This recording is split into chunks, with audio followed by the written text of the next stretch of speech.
It's tough to say because we're not dealing with a theory in any sense in which, say, a physicist would recognize the theory. We're dealing with a collection of anecdotes, a certain point of view, a series of hunches.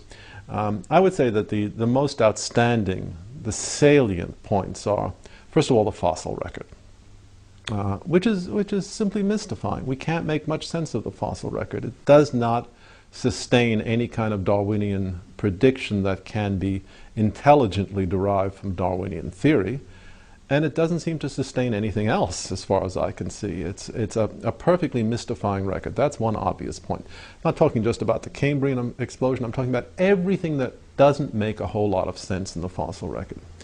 Second point, we have never been able in any way theoretically to examine the central Darwinian claim that natural selection and random variation can account for a great deal of complexity. If you look at the history of physics, for example, what did Newton do in the 17th century? He said, well, the planets are being attracted to the sun by a force. It's not any kind of force, it's a inverse square force. And then he went and showed that if you make that assumption, the result will be an orbit that conforms exactly to the observed orbit, say, of the Earth or of Mars. It will be a conic section.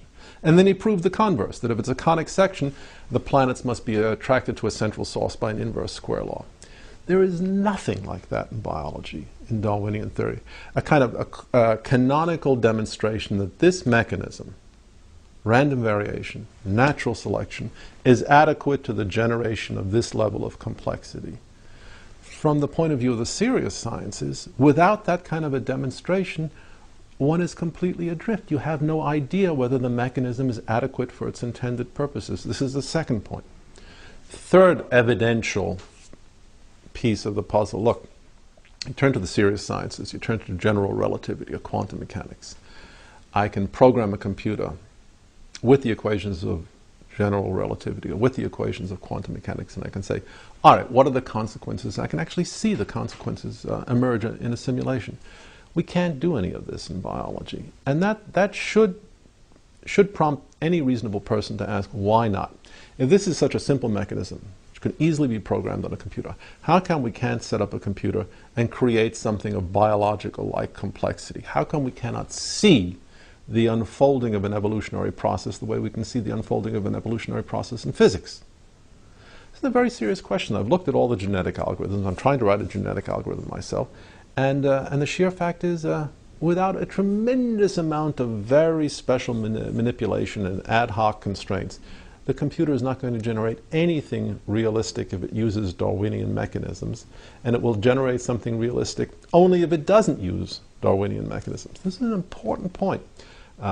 50 years after the computer revolution began, we have a splendid tool for assessing the intelligibility and viability of Darwinian theory, and everything that we know, I think this is the uniform experience of anyone working in genetic algorithms, indicates these mechanisms will not work. They will not work for their intended purposes. And finally, there's the utter absence of laboratory evidence. I mean, random variation, natural selection, we should be able to start manipulating organisms. When we look at dogs, no matter how far back we go, it's dogs. When we look at bacteria, no matter what we do, they stay bugs. They don't change in their fundamental nature.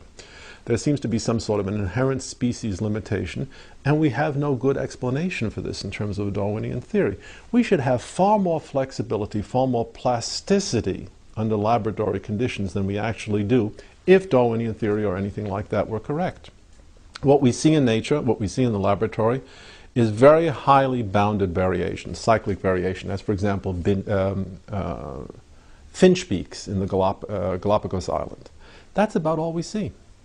Small variations. Why is that if Darwinian theory is correct? These are evidentiary points that I think need to be stressed, need to be examined openly, honestly. And they never are, of course. Never are.